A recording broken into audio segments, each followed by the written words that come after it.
If you're a lineman in charge of keeping the lights on, Grainger understands that you go to great lengths and sometimes heights to ensure the power is always flowing, which is why you can count on Grainger for professional-grade products and next-day delivery, so you have everything you need to get the job done. Call 1-800-GRAINGER, click Grainger.com, or just stop by. Grainger, for the ones who get it done. The new McCrispy Strip is here. Dip approved by ketchup, tangy barbecue, honey mustard, Sprite, McFlurry, Big Mac sauce, double dipped in buffalo and ranch, more ranch, and creamy chili McCrispy Strip Dip. Now at McDonald's. Ba-da-ba-ba-ba.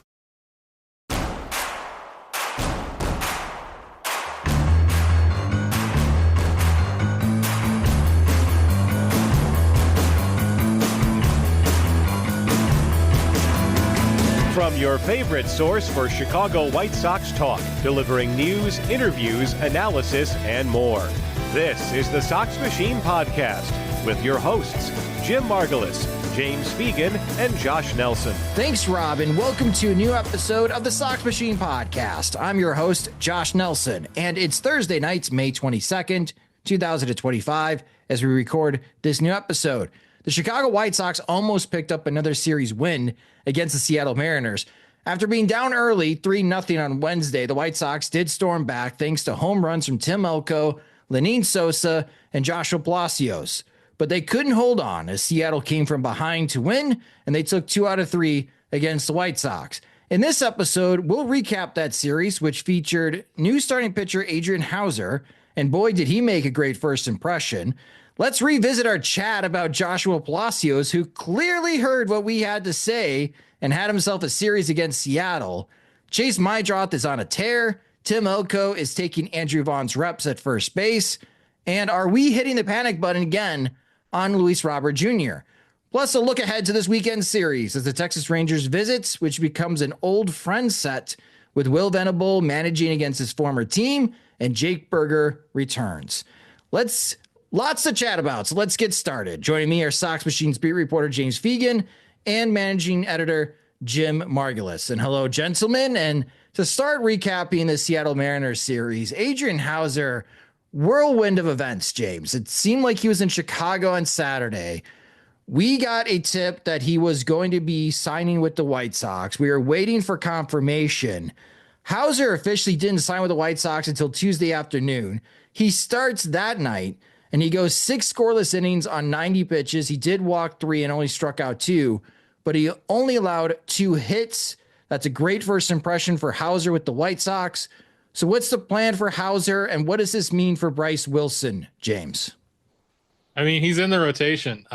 Should add on top of craziness, Adrian's wife is very pregnant, too pregnant to travel with him, on top of all the things he's kind of dealing with whirlwind-wise. He had a May 15th opt-out of his Rangers contract. He had a really good start the day before and been kind of pitching well his last 2-3 outings, good statistical lines against them. After a couple games earlier in the season where he didn't get out of his first inning of work. I think one time he was working relief, but the other one was just a clunker. And he had started trending up to where his agents we should at least trigger our opt-out and see what's happening. And the White Sox were on it right away because Bryce Wilson's been struggling. Gave him a guaranteed deal. And everyone has said he's basically in the rotation from here on out. Obviously he underperforms. $1.35 million, probably a prorated version of it. It's not the biggest commitment in the world. I don't think they just ride him through a 10 ERA or anything, but they signed him to a major league deal. They're not handing those out like candy. And he's brought in to be a starter. He's been stretched out. He pitched almost a complete game his last AAA outing.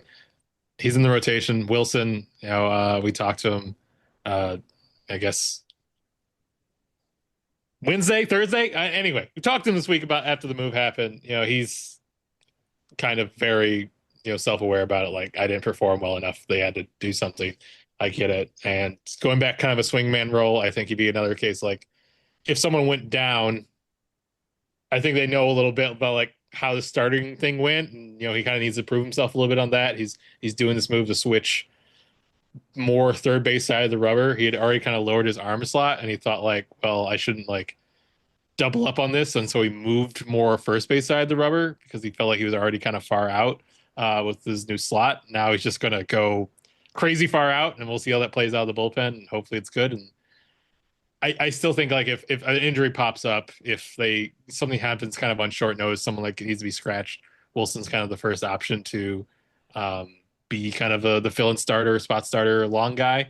That said, if he's still struggling, I think there's Clevenger hasn't really distinguished himself in any way, but no, I still think he's kind of the shoot first that idea right now down. No, the first at least temporary option, even if maybe you have a bit of a sample where if like it's another Martin Perez level absence, I don't think they'd necessarily stick with Wilson for months on end, unless he has a big trend up with what he's doing adjustment wise. But Hauser looks good. He worked at the same offseason facility as Davis Martin in Oklahoma City. It's also where Jackson Jobe trains, and he has like this whole mechanical change where they moved his arms farther out, and that gives him a bit more balance. He's able to sit in his back leg. A lot of the fancy stuff, but like he's throwing 1 to 2 mile an hour harder with the sinker, and he didn't strike anybody out, but got a lot of ground balls.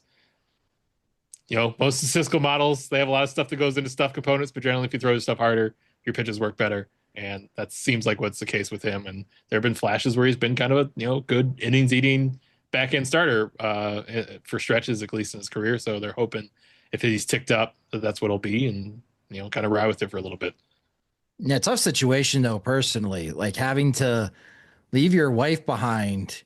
I guess you're chasing a bigger paycheck. I wish everyone the best. I'm sure when that does happen and baby Hauser comes into the world, that Adrian may need a few days off from the White Sox to celebrate that. And we hope the best for his family. Yeah, I was looking it up on his Instagram just to see if he had a kid before. And they do have one kid, second one on the way. But sometimes with second ones, sometimes they're like, yeah, it's not that big a deal. Go find yourself that better job. He's very ask him like, why'd you come here? He's like, hey, I didn't have a major league starting job before, and now I do. To know when the next opportunity is coming, we'll sleep in at this one. So yeah, both are time crunches. You can't really extend the timeline or put on delay. So yeah, it is a conversation. But I was curious if it was the first one or second one, because first one, it's a case of, yes, a lot of times it's like, I need to be there. I don't know anything about this. What's going to happen? If you get one under your belt, it might be a case of easier to relax, know how it goes, have a support system, and be able to, kind of pursue that career goal with like, less weight on your brain because you've done it before. Yeah. And hopefully there's that, dad strength with major leaguers, especially hitters, when they become dads again, they always have like a big game and everyone says that's new dad strength. Maybe that will happen for the White Sox with Adrian Hauser. What did you think about Hauser in his first start with the White Sox, Jim?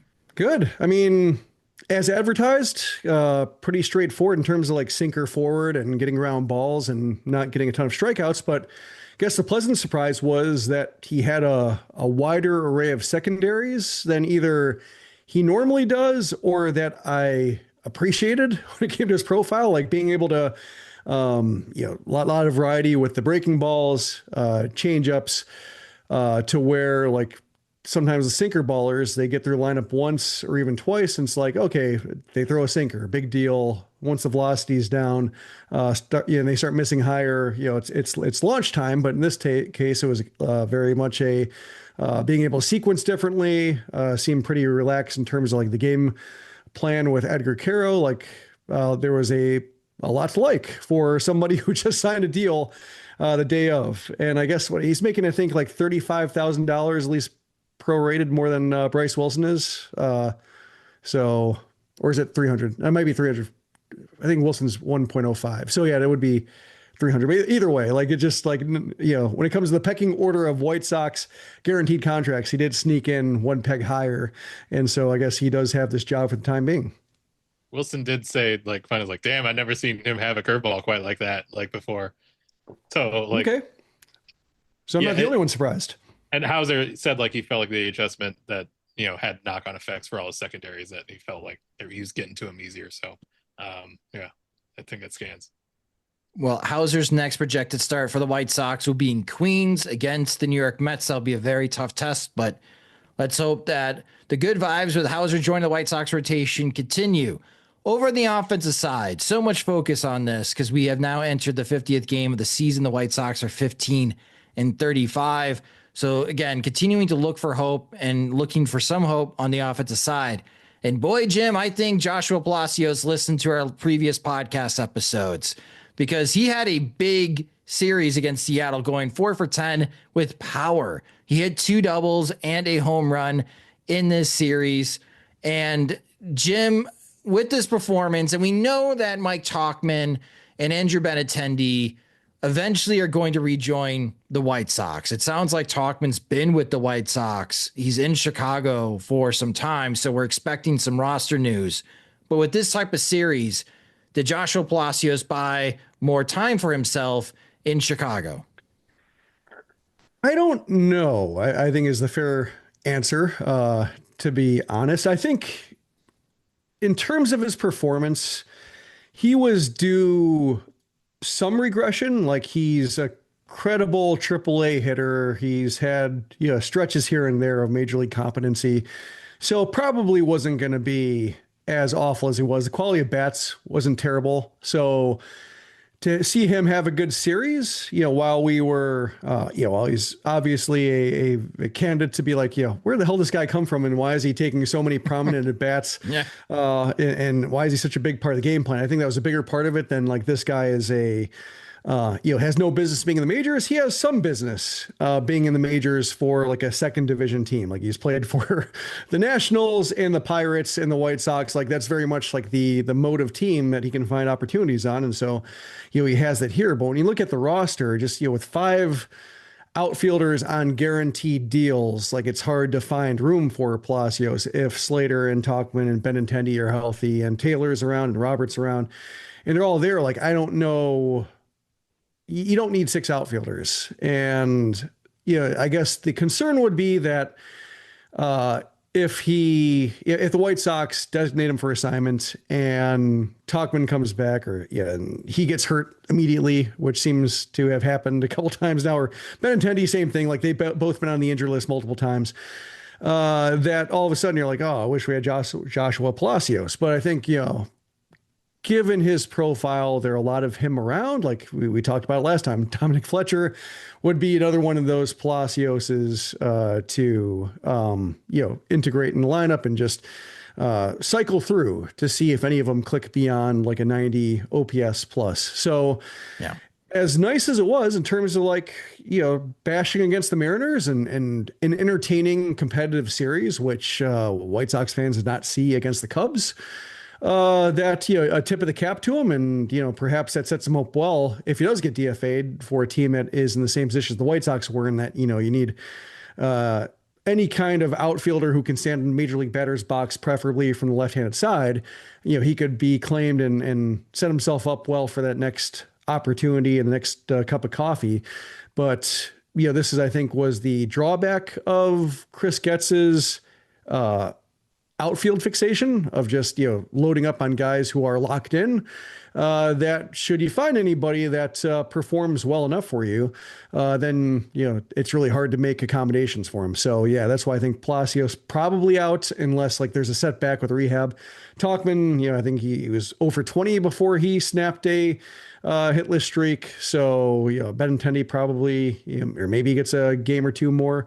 But it would seem like Palacios' time is limited. And so, like, great for him to end it on a high note if this is how it ends. Yeah. But given just the number of setbacks and such, or the number of injuries that have popped up, it could maybe not be even an outfielder. Maybe it's a case of an infield, like, or they say goodbye, Vinny Capra, and they just try to make it work for a couple of days until they make sure that Tauchman's healthy. But otherwise, I think if it's like a big picture move, I don't see how there's room for Palacios.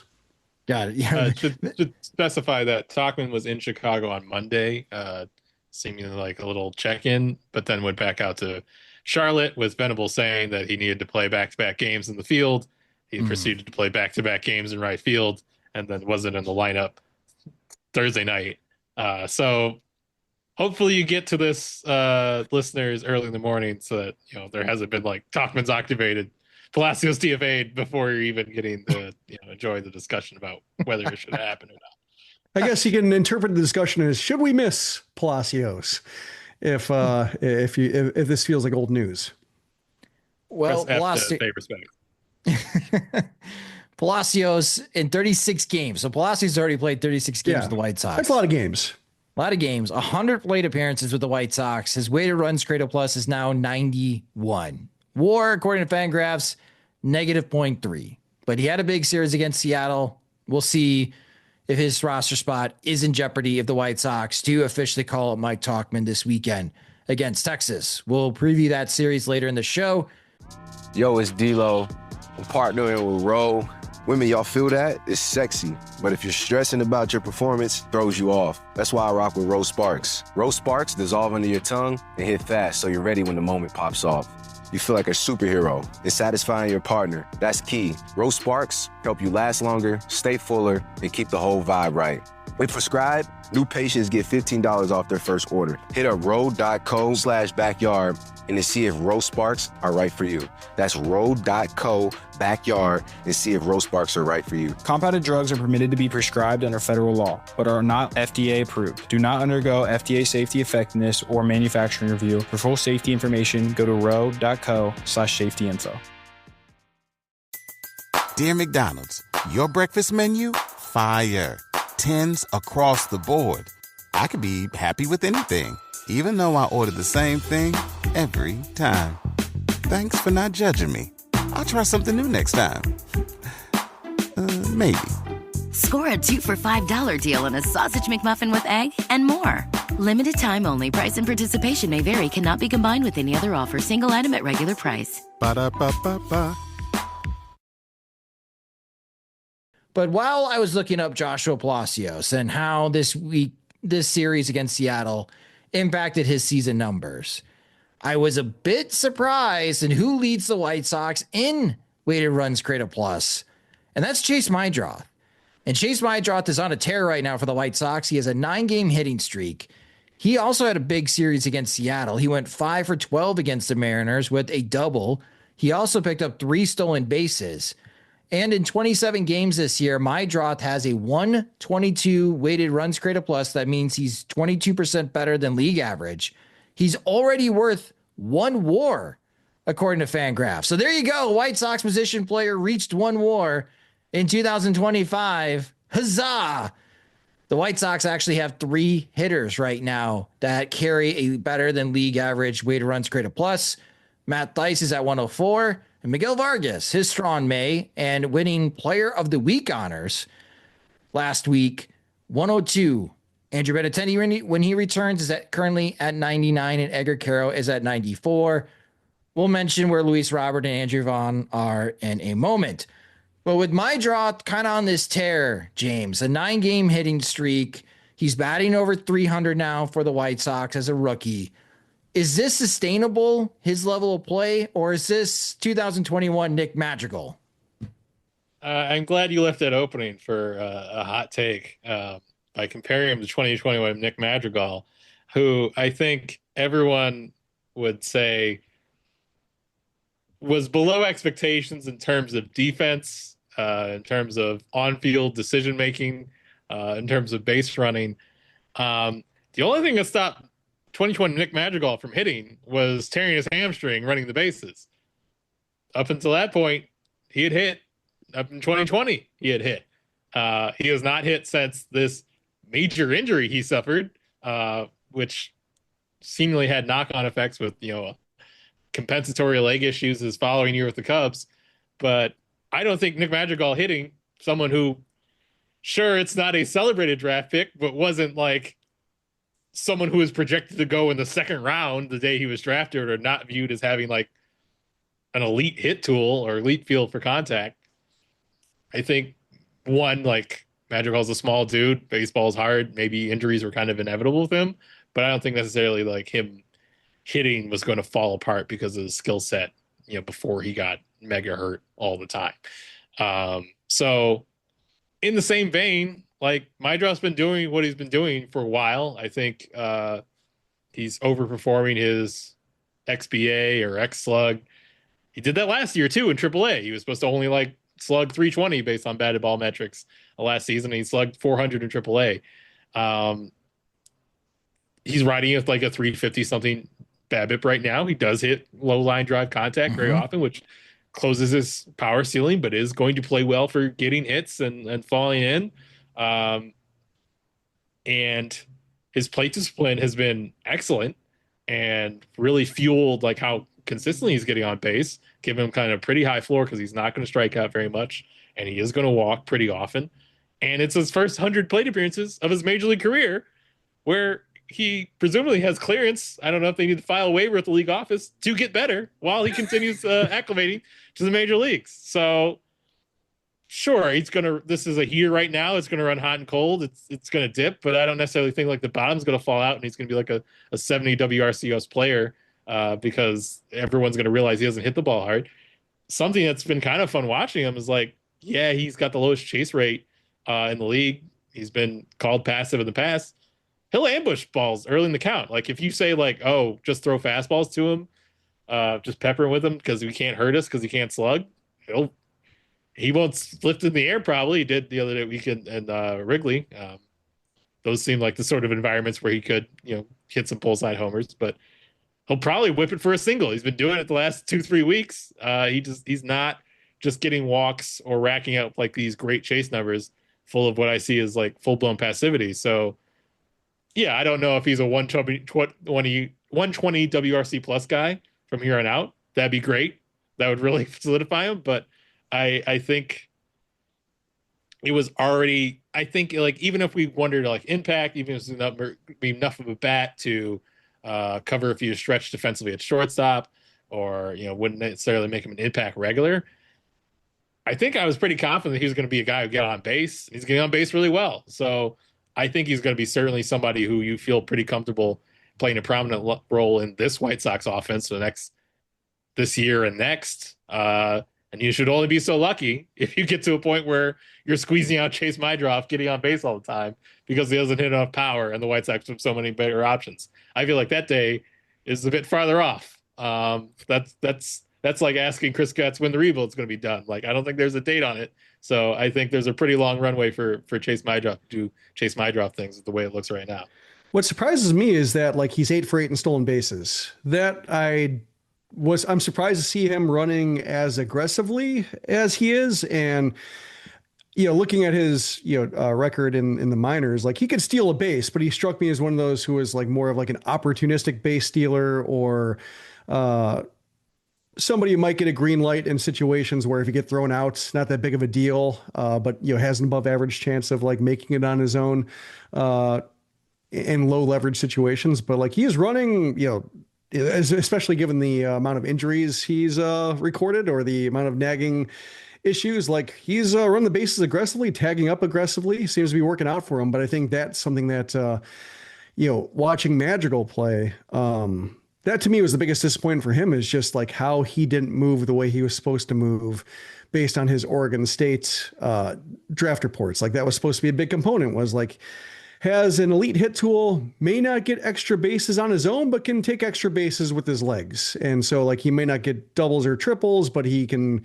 get to second, go from first to third, go from first to home. And like he got thrown out a lot trying to get that extra 90 feet. So to see Mydroth doing that right now, running with abandon pretty much is a pleasant surprise. If Mydroth keeps this up, he can be a 2-WAR or better player in his rookie year with the White Sox. I think that may surprise a lot of people. And that's a good early return for the White Sox and trading Garrett Crochet to the Boston Red Sox. Kyle Teel seems to be hitting better as well in Charlotte. He's getting going. Braden Montgomery is also hitting well. So this trade could be paying early dividends for the White Sox, especially with Chase Mydroth's play so far in 2025.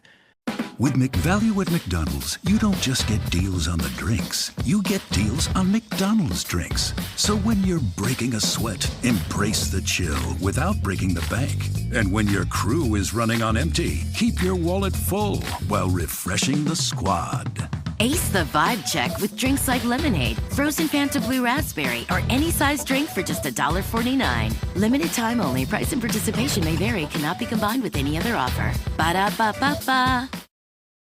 If you work as a manufacturing facilities engineer, installing a new piece of equipment can be as complex as the machinery itself. From prep work to alignment and testing, it's your team's job to put it all together. That's why it's good to have Grainger on your side. With industrial-grade products and next-day delivery, Grainger helps ensure you have everything you need close at hand through every step of the installation. Call 1-800-GRAINGER, click Grainger.com, or just stop by. Grainger, for the ones who get it done. Moving over to first base, Tim Elko had another home run, and he is playing first base more than Andrew Vaughn recently. Elko's got 3 home runs on the season, but he went 1 for 10 against Seattle. In his first 10 games in the major leagues, Elko's batting 161 with an 188 on base percentage, but he's slugging 452. Andrew Vaughn went 3 for 11 against Seattle, all singles, and it's been 10 games since Andrew Vaughn has hit a home run, and he only has 2 home runs in the month of May. We're going to continue comparing Elko and Vaughn, Jim, just because they're on the roster at the same time. And you wrote about Vaughn's playing time, and now it's interesting that as of late, it's more Tim Elko defensively at first base and Andrew Vaughn. Is this the right move defensively for the White Sox, and how long do you think this arrangement lasts? As somebody who first jokingly and then sincerely wanted to see more leaning Sosa at first base instead of Andrew Vaughn, because Sosa had some second base skills he was applying to first base in a pretty interesting way that, resulting in some range that we didn't see, whether it was Vaughn or Sheets out there that, having Elko out there, it would be fun to watch in person, to be able to see it more. Like it's the watching it from home when you see the camera cut over and Elko's on top of a play that you don't necessarily expect Andrew Vaughn to be on top of, or Vaughn making a bigger show of it because it's maxing out more of his either range or his size. It's been a relief to see that kind of first base defense. So to me, like the couple flags were going through the game logs and like going through the defensive lineups and seeing Vaughn's name peter out over the course of May.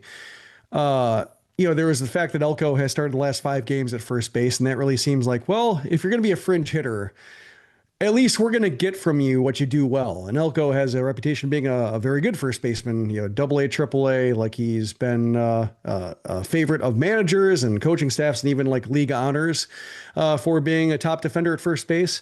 And that's translated so far, but it really seems like in this case, like if you play good first base, then play first base. Andrew Vaughn does not play good first base. So let's get something good from one of these players, and then we'll hope that either with Elko that he's able to ambush the league, and in the case of Vaughn, like finally gets going. So that seems like sound decision making on the part of Venable. The part that I think jumped out to me was like seeing Vaughn come out of games during Venable's late game switches to maximize his defense when protecting a lead. Like it was one thing to see, Jake Amaya come in to play shortstop, and then Brooks Baldwin or whoever going to the outfield to get Benintendi out of there. But to see Vaughn come out for Lenine Sosa, that was surprising to me in terms of like, oh, he's not necessarily considered like the first string defender for the optimal run saving infield. And that's not something that has really been broached because of Gavin Sheets being the only alternative, and Sheets was not a good defensive first baseman himself.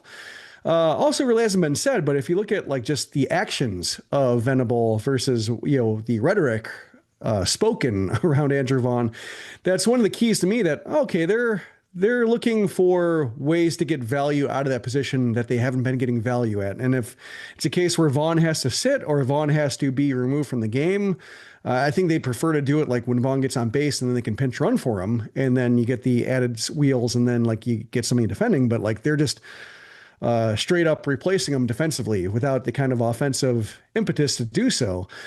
That's, I think, I hesitate to make too much of it. And it's something that could be just, should Talkman and Benintendi come back, Elko goes down, and then all of a sudden Vaughn is the default first baseman again, then perhaps this is all for naught. But I think the fact that Sosa got some late game appearances at first base, and you've seen Miguel Vargas even do a little bit of spot duty there.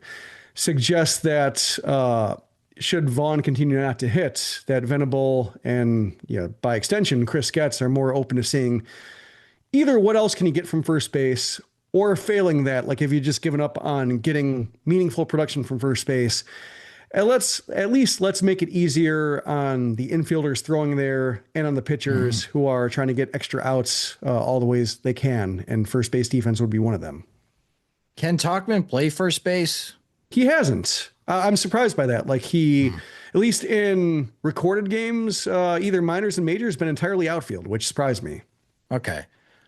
Because that was one idea, because you could technically send Elko down and Tauchman could play first base, or I guess you could move Vargas over to first base if you want to give him some run there and have Rojas play third if you're adamant that Rojas must be in the lineup every day because he got that guaranteed contract.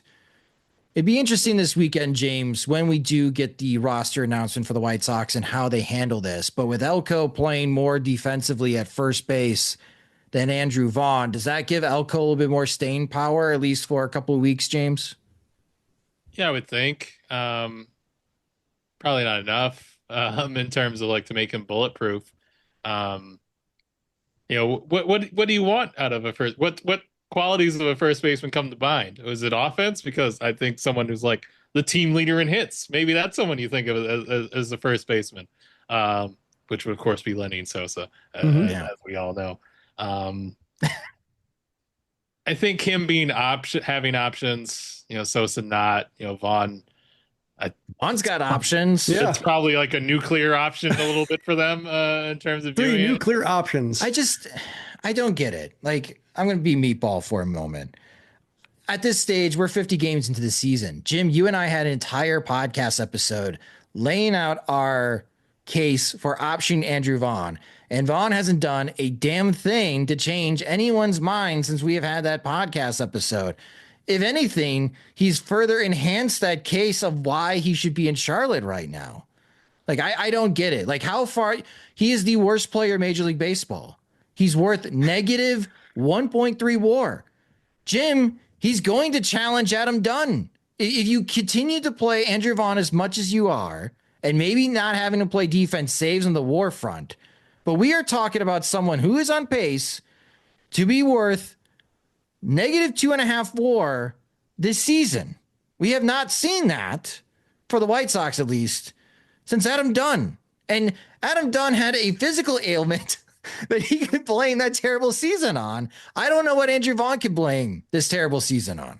Well, I mean, they would have gotten some guys 2.5 WAR if they didn't give up on them, like Martin Maldonado last year. Sure, probably would have gotten there. Tim Anderson would have gotten there, perhaps if he played a full season. But it's amazing how every year the White Sox have a new worst player in baseball, at least for the first couple months.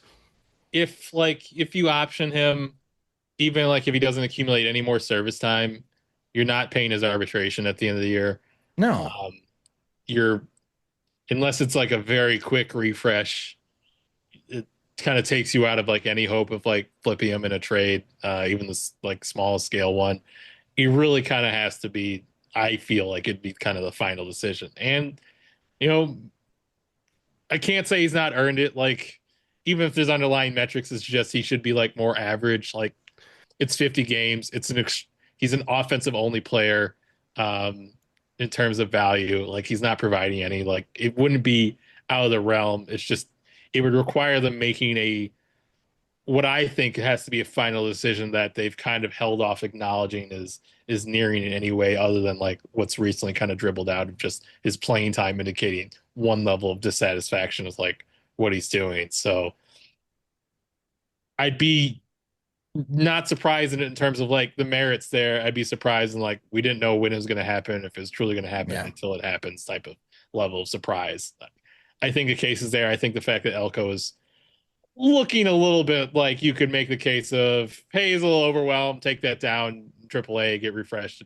And, you're chasing a bit. Let's focus on why it's happening and go mash on AAA or go like, take this into your game prep with, iPitch and stuff like that. I think because that safety valve is still kind of open to them. That's why I don't get quite the leaning it would happen immediately, but like, yeah, it's the first base like usage is laying bare like all you're here to do is hit, and you're not hitting.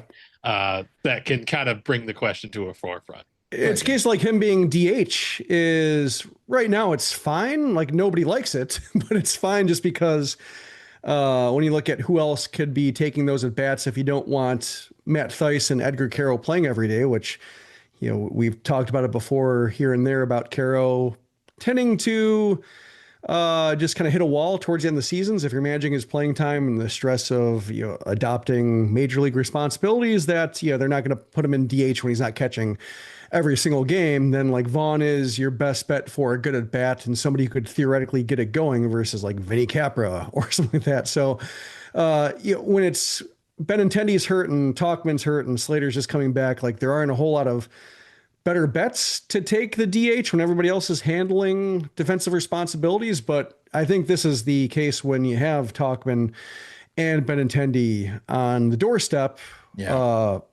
Does he keep getting DH at bats? Is he the default first baseman? Do they start meeting out his playing time, which, you know, he's played basically every single game.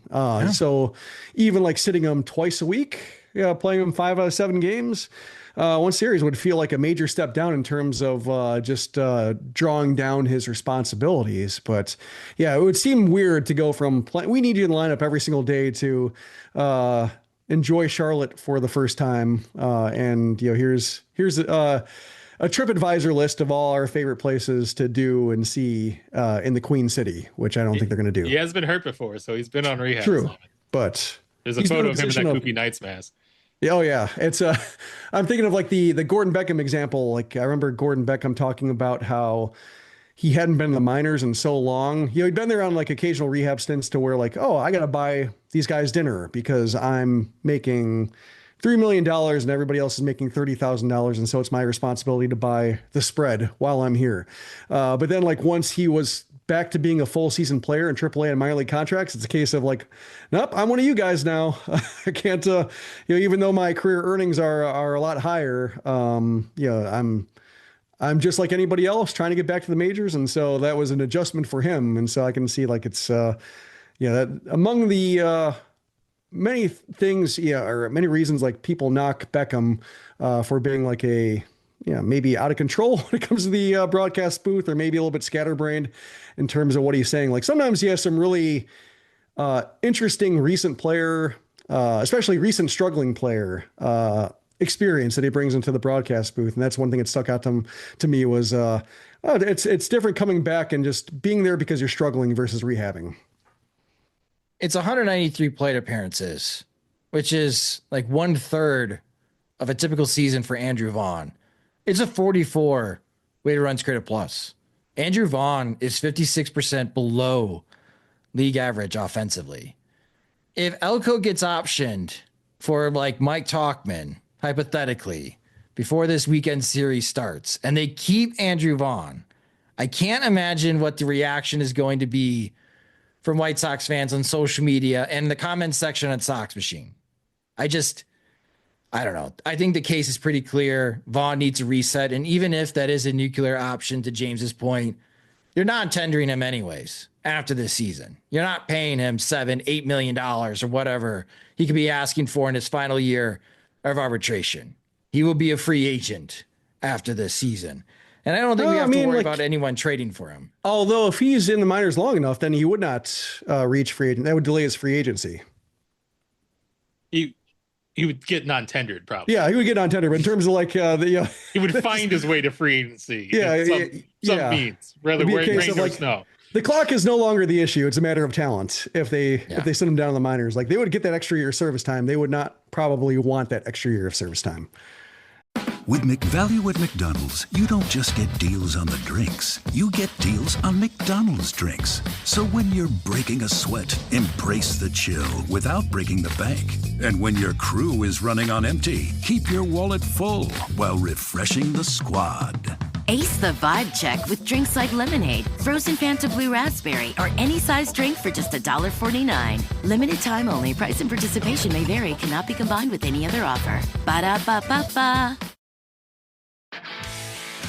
If you're a lineman in charge of keeping the lights on, Granger understands that you go to great lengths and sometimes heights to ensure the power is always flowing, which is why you can count on Granger for professional-grade products and next-day delivery, so you have everything you need to get the job done.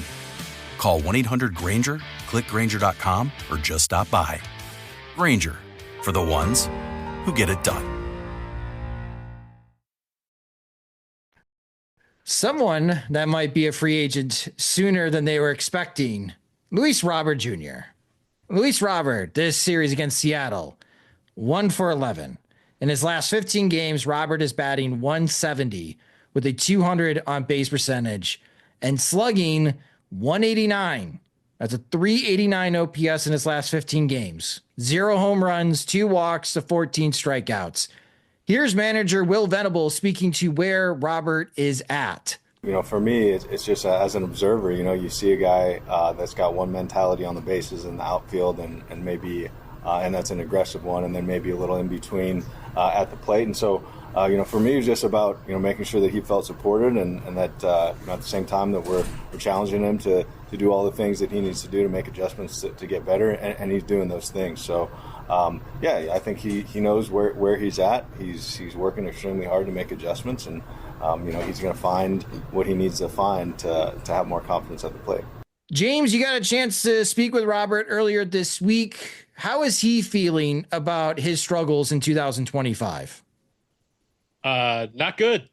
He seems quite frustrated. I think the general readership would probably not be happy how often my thoughts think back to truisms that Frank Menachino was said to me. But if I was psychoanalyzing Robert's answers, he kind of got funny at points. Obviously the line about I don't think anyone wants me when asked about trades, or Bruce Levine went on this kind of funny line of questioning. He's hey, players back in the old days would just go out and get drunk and come in, show up and get hits, get themselves out of their mindset. And Robert be yeah, I'm not really like that. Then having this moment where he took it, he's maybe I need it though. I don't know. But and then realizing, catching himself again, but I am not going to try that. Please put in the newspaper that I am not going to get drunk. Frank would often talk about slumps and having getting to the point where you're frustrated and you're pressing. And then the key is getting to a point where you stop caring, so to speak, and not in a stop showing up to work, but almost accept where you're at and work through it and not have no longer be held by the anxiety of your numbers and stuff like that. And maybe Robert's reaching this level of just nihilism and beyond frustration with his slump that he kind of gets out of his own head a little bit. But at this point, that's where everyone's at. The chase discipline numbers are better. I will still say improved chase discipline for Luis Robert still is a lot of chasing for an average player, and he had points where he looks really awful against sliders off the edge of the zone, in his in the Seattle series. I'm not sure. It's been a biting theory that even at the end of last season they acknowledged a little bit. I'm not sure Robert chasing less is a good Robert. I feel maybe we haven't really seen that combined with him being really good at capitalizing on mistakes in the zone, and maybe he's just someone who has to be super aggressive to be right. And I'm not. He's kind of expressed a little anxiety that when he gets in this mode of really trying to discern and see pitches, that he gets out of reacting and just kind of firing on good pitches that he sees. There was a point he had a game in Wrigley where I think he had one hit out of it, but he had 4 at bats and saw 5 pitches and kind of oh, maybe he's just going to swing his way out of it and get in rhythm again. But yeah, it's concerning. I think you're at the same cutoff where it gets pretty hard to see how he's going to have good numbers by the deadline. You still hope there's going to be 3-4 weeks of looking like himself. But I think we're now getting to close to a full season or a calendar year since the last time he looked good. And you don't really want to get far in that. It starts making there's no physical reason he should be cooked like this. His bat speed is still near the top of the league. It's weird. His end zone whiff numbers haven't exploded in some way where you think he's off. He's asked about the knee injury and he said that was no big deal as well. There's no reason it should be happening other than it really feels like the situation doesn't suit him as far as like being the heart of a lineup, being the guy everyone games plans for, and also trying to like be more conscientious about his approach. It really seems like a lot has been tacked on to what was an extremely lo-fi operation when he was at his best of like, what does he throw? How hard? All right, see you out there. And, being one of the better hitters on the team. I just think like, man, if he's like batting seventh on the Dodgers, he would just crush it. And I'm thinking more and more that winds up being, or just like any team where he doesn't have to be the focal point, just kind of, provide, they're happy with the baseline of value he provides with his defense and base running, and he just gets to clobber more mistakes whenever they come along. I'm just getting less and less confident that that's coming via major trade and more like, how do they acquire this tooled out guy on the cheap? Well, he only just stunk for like a year straight, and the Sox had to cut bait because they didn't even want to pay a $2 million buyout, let alone a $20 million like club option. So they just took what they could get, which I think could be the case because it's just running out of time. And there's not some specific reason other than to just keep shaking him and saying, be yourself again, damn it. Yeah. So it's going to be hard. He's not going to, I don't know what the offers are going to be the deadline. I kind of feel like they're in a situation where like, especially with financially what they're facing, they're probably going to take what's best. And I don't know how good it can get, even if he starts tomorrow. Like another Trey Mago type deal. Quad Mago, the next evolution Magos.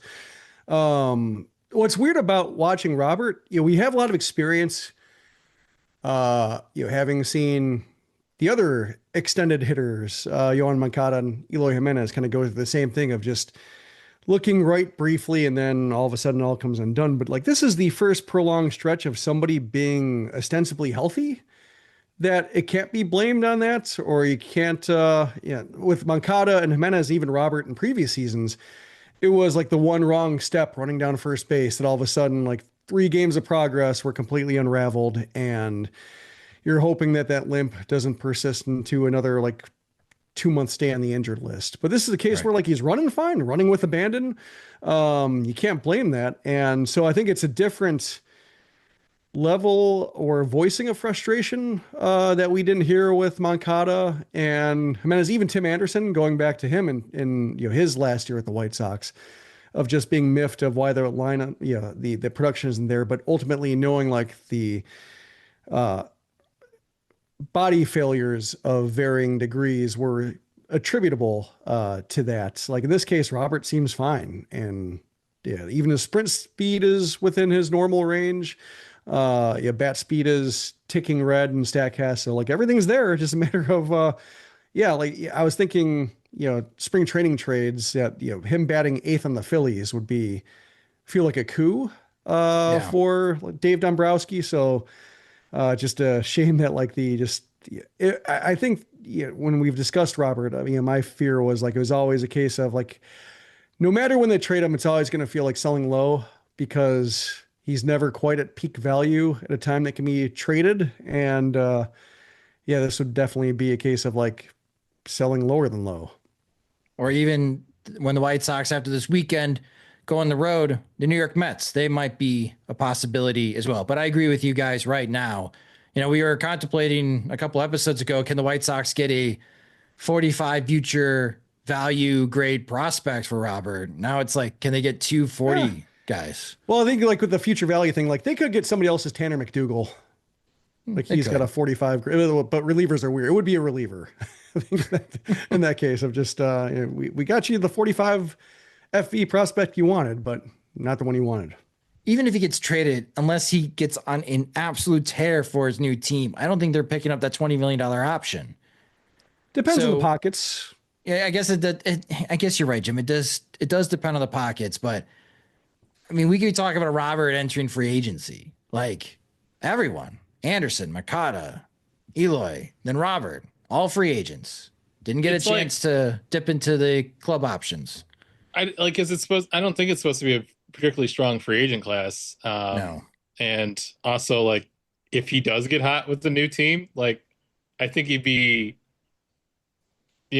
in terms of like projecting him going forward, they'd be like, wow, his tools are nuts and he's pretty young. Like, why was this us lying around?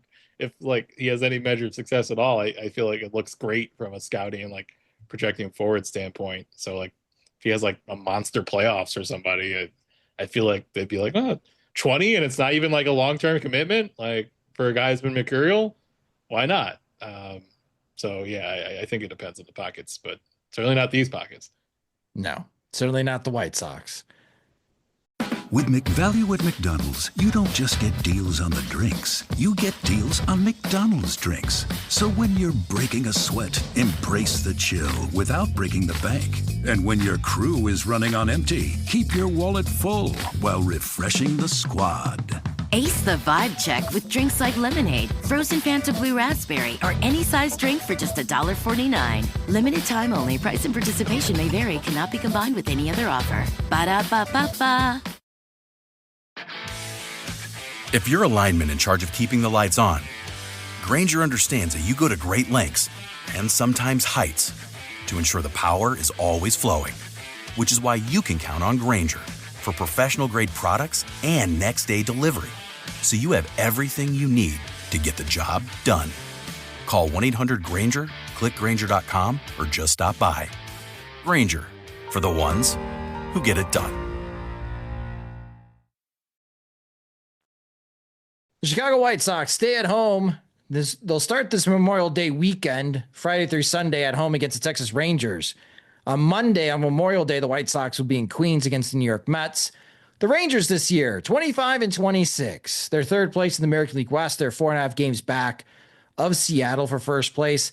The Rangers are on a slump. They have lost their last 4 games, hoping to snap that losing streak against the White Sox. In their last 10, the Rangers are 5-5. What's working against the Rangers, they are not good on the road. They are 8-16 this year on the road. And their offense, for somewhat of a reason, is just not performing well. They have a team OPS of 655. That's 27th in Major League Baseball. They've only hit 54 homers. That's also 27th in Major League Baseball. They do have 45 stolen bases, which puts them in the top 10. But we're talking about a bottom 5 offense from the Texas Rangers, which is eye-opening. On the pitching side, though, speaking of eye-opening, their starters have a ERA of 2.84. That is the second best in Major League Baseball. The bullpen, their ERA is 3.97, which puts them more in the middle of the road, 16th in Major League Baseball. So the starters for the Rangers have really picked up their game and performing quite well for them. And we'll see one of them on Friday night. This game, first pitch is at 6:40 p.m. Central Time. Tyler Mahle, 1.47 ERA. Not sure where this came from. Again, Sean Burke for the White Sox on Saturday. This is a 3:10 p.m. Central Time start. Our friends, the Chicago Sports Bums, are hosting a tailgate in Lot B. So if you want to hang out and party with other White Sox fans, maybe even get a chance to see John Schriffen as he steps outside of the broadcasting booth and hangs out with White Sox fans in Lot B. You can do so. That tailgate will start around 1 o'clock. Again, that's in Lot B. Jack Leiter for the Rangers against Jonathan Cannon. And on Sunday at 1:10 p.m. Central Time, Patrick Corbin with his 3.59 ERA this year against the Dart, Davis Martin. But with this series, as I mentioned in the intro, this is the old friend series. Will Venable gets a chance to manage against his former team. And Jake Burger returns to Chicago. And Burger has had quite the month of May. On May 1st, he was optioned, but then he returned to the Rangers on May 12th. And in the month of May, since returning, he's hitting .308 with a .341 on base percentage and slugging .590. So Burger, whatever worked when he got optioned for that brief moment down at AAA, worked on some things, has been hitting a lot better since he's rejoined the Texas Rangers. And it is a question that's been swirling in my head, Jim. The Jake Burger trade did not go well, was curious on how it was executed in the first place, probably got Kenny Williams fired for how he handled that particular trade. Do the White Sox regret trading Jake Burger, Jim? That particular trade, yes. Trading Burger at all, Probably not. The season that he's having right now is like a very extreme version of like what Jake Berger always does, which is like look lost for weeks and then look like the most dangerous hitter in baseball for weeks. Like he did that with the Marlins. He did that with the White Sox. He's doing that now with the Rangers. Got optioned down at the start of the month and then came back as on a tear. And like it all averages out to like low OBP, high slugging, like an insane ISO. And that's kind of what he gives you. And so, yeah, though I think the White Sox probably would have liked to see somebody have some staying power that they got for him, and Eater was not it, and not really close to his scouting report. So I think that's what's regrettable. Had they traded him for somebody who's, like a Shane Smith type, in terms of just somebody who, if Jake Eater turned into Shane Smith, like a credible member of your rotation, then nobody would be missing Jake Berg. People would miss him or like look back at it fondly and say like, I wish well for the guy. But in terms of value going forward, I think they probably feel better about what the pitcher is delivering for their team than Berger, who is a corner masher who often doesn't mash. James, have you ever heard any whispers within the White Sox hallways about the Jake Berger trade, if they regretted making that deal? Yes. I mean, it was one person who made the deal, so everyone else had a position to snipe about it. But yeah, I think there are lots of people in the White Sox who didn't like it. One from just like a talent perspective that seemed like kind of a rogue evaluation, and there were some people like scouts I talked to who liked Eater, but that was more about what he looked like pre-TJ and the assumption that he would get back to it. But like his stuff backed up and it never really like returned to the same level, on top of the command issues. He was kind of a guy who was commanding all of a sudden right before he got hurt, and then you went back to like not commanding, and then kind of looking like, hey, he's kind of only commanded for like a 3-month span in his whole career.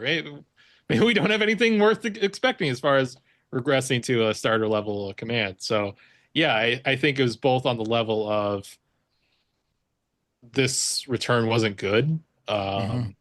This was worked out between like two people who knew each other for the same time, and wasn't really, and kind of representative of like just not involving like the whole might of the whole organization. It was like an old winter meetings type deal. Like, like 1 a.m. in the hotel lobby. Let's we're on our fourth bourbon. Let's get it done. Like the thing they would say now, like for even like saying like why we're happy. We acknowledge that the Crochet trade was probably a better process than the Cease trade was. There's all this more people involved, all this like data that went into it, and research, and involving their R&D team and whatnot. And that's not obviously the process with this trade, and that's why everyone's kind of has a grievance about it. But also like Jake Berger wanted to be here. Like he kind of said like he's so happy to be with the Marlins like within a week of the trade. But like as far as like someone who was keeping the clubhouse like upbeat, who was, happy to be like the face of the team, happy to be in social media stuff, happy to interface with fans, someone who had like a kind of a long relationship with the fan base because they saw him go through like his struggles and work all the way back. I think a lot of people, given that like, it might be somewhat inevitable that he would gotten torn down at some or traded off at some point in this, because it's a little hard to project him to whatever the end date for what they're currently doing is. But it's probably a little premature for him to go at that window. I think he could have probably been someone who stabilized the 2024 offense a little bit, or envisioned that, but like wasn't someone who was going to be like pouting or like get me the hell out of here like type of veterans like other people who got shipped out of the 2020. Whispering to Bob Nightingale. Yeah, like he was someone who identified with the team in a way that wasn't like, once they stopped being a contender, he wanted off the boat. So I think a lot of people all over the organization are unhappy with just simply Berger going out, and that he did seemingly not for some like a deal that really respected his value in a major way. And I think the general view of trades that fan bases have can often be like a little over the top, where they both want a good player back, but like have somehow, set the return to self-destruct within 3 months of like arriving with a new team. Like every trade partner is actually a victim. I think that mentality goes so far, and like trades get evaluated like, did you get back what you intended? And the fact that they got basically 0 out of 10 for what they wanted. Like a guy who like really only pitched in the majors because they wanted to see what it looked like rather than earned his way there with performance. I think that only drills home further. Like, yeah, Berger had his struggles, but he was fun. We liked him here. He provided enjoyment, and you swapped it out for this project that so authoritatively didn't click at any point that it's hard to ever really understand what you were going for, even if there was prospect pedigree there. Can I throw an idea out there? Maybe something to ponder about, podcast listeners, for your upcoming offseason plan projects this offseason.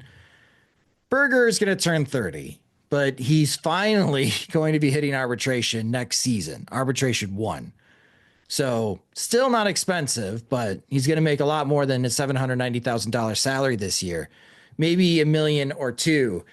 Let's say we're right, and the White Sox do non-tender Andrew Vaughn. And let's say hypothetically, Tim Elko doesn't get any better, and the White Sox don't have a lot of confidence in Elko being the everyday first baseman going into the 2026 season. Would you contemplate the idea, if you were advising the White Sox, Jim, of calling the Texas Rangers and trading for Jake Berger, since he's still got 3 years of arbitration and he's not going to be worth a whole lot in a trade because he's a first base DH type, but you do need a lot more power in your lineup? I wouldn't like make a point to go and do it, but it would be a situation where, like, if you have absolutely nobody at first base and the Rangers are like, this guy is not in our plans, then sure, inquire about it. Say, like, what do you need? Do we have anything that, we can, that we're not using, that we can, perhaps be mutually agreeable partners here on a smaller deal. But yeah, in terms of like going out to try to bring him back, that almost seems like a little bit desperate. Like trying to get. We are talking about the Chicago White Sox. Yeah, but in terms of like also in a way that. Why are you so obsessed with him? Yeah. It would be a case of like, it reminded me like when James McCann became a free agent and just White Sox need to somehow sign him, like just appreciate the time that was had versus try to recapture it. Like Elvis Andrus, same thing. When they brought him back, they probably brought to mind the idea like, I think the White Sox got the best possible stint they could have ever gotten from Elvis Andrus. Do you want to be relying on him? And like, just it fell apart. So I think like to bring back Berger with expectations, I think would be a little bit misplaced and not fit, but sometimes it happens in the sense that like the Rangers, I think, are going through a little bit of a lineup flux in terms of just who's clicking and who isn't. And so, players could be shuffled out, and it's a case where, Berger's still a credible power bat and, does have those heaters to where like he can be in anybody's lineup. So, he shouldn't like not interest the White Sox. It's just a matter of like a 30-year-old first baseman, with 3 years of team control left. But, limited places for him to go, should the athleticism decline, be a case where like, it's maybe not the timing was there. It's like, movie relationships, like I didn't appreciate what we had. Like, well, the ship has sailed. I'm moving to another city. You can't chase this outcome, and that's kind of what strikes me as here. Need cheap power, James. That's what the White Sox need. They need to find guys who are cheap and have the potential to hit more than 20 home runs. Options are very limited in that regard. I think people charge for home runs is the whole issue. Well, yeah. That's what I'm saying, though. Usually for your power to be cheap, you're doing something very objectionable that has to be coupled with it, like dropping 1 out of every 3 balls thrown at you, sort of thing. Yeah. Maybe we can live with that. I don't know. Moving with great discomfort and slow pace, stuff like that. Yeah. Well, horrible social media posts. Yeah. Yeah. Well, that's not Jake, though. Jake's not like that. Yeah. Yeah. Just thinking of ideas, throwing things at the wall. Never mind. James hates my idea. Don't include in your off-season plans, podcast listeners. You don't want James to shoot that idea down in late October, early November. Forget it. We'll just have to find the next Daniel Palka somewhere else. Because that's what the That's all the White Sox can afford these days until they figure out how to. Folk tales where you bring like a loved one back from the dead, but then like it's not right because they don't belong. They're supposed to be in the afterlife, and you unnaturally brought them back to the mortal coil. That's like signing a 30-year-old first baseman. I feel used to like. Well, damn it, Carlos Santana keeps getting contracts, and he's going to be playing until he's like 45. So I do like that Polka burger. Like the White Sox have a lineage of friendly lummoxes that I think they need to extend with a fresh face here. I mean, I do like the 108 type build and demeanor. I think is you got to keep growing that tree. Polka's who I was thinking of when we were talking about like Palacios the other day. Of like he does everything like kind of just the same level of below average, so the manager feels comfortable kind of throwing him into situations, whereas like it's a different shape of like a 40 outfielder as opposed to somebody who's got like 70 grade power like Polka and like will have like the most fun games of all time, and like look up his defensive WAR and be like, oh, he's actually like underwater for the season, but we've had fun when he's cooking, so I don't know, who cares. It's the fun bad. We also lost that game where there was just a pop up to right field, but you take some, you lose them. Yeah, Polka's fun bad. Palacios is not fun bad. Right. Yeah, that's fair. Jake Burger could be fun bad. Yeah, definitely. That's where we're at. We're searching. We're grasping for straws.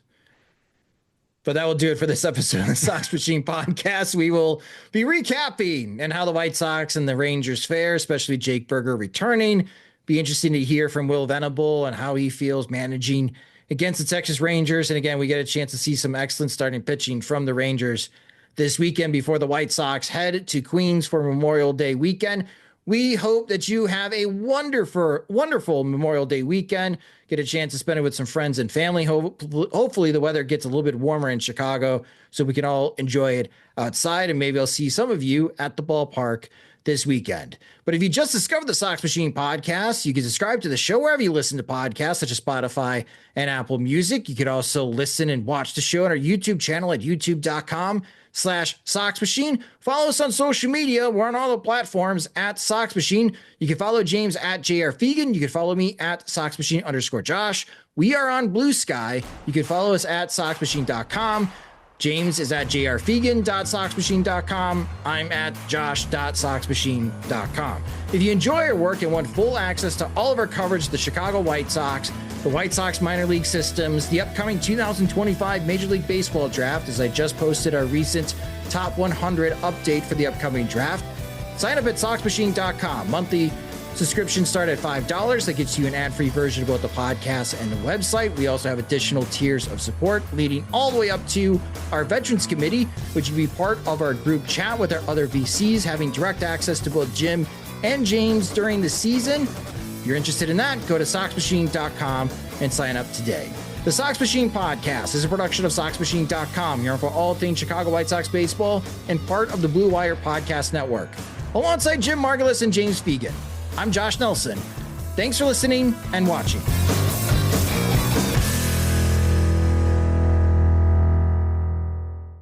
With McValue at McDonald's, you don't just get deals on the drinks. You get deals on McDonald's drinks. So when you're breaking a sweat, embrace the chill without breaking the bank. And when your crew is running on empty, keep your wallet full while refreshing the squad. Ace the vibe check with drinks like lemonade, frozen Fanta Blue Raspberry, or any size drink for just $1.49. Limited time only. Price and participation may vary. Cannot be combined with any other offer. Ba-da-ba-ba-ba.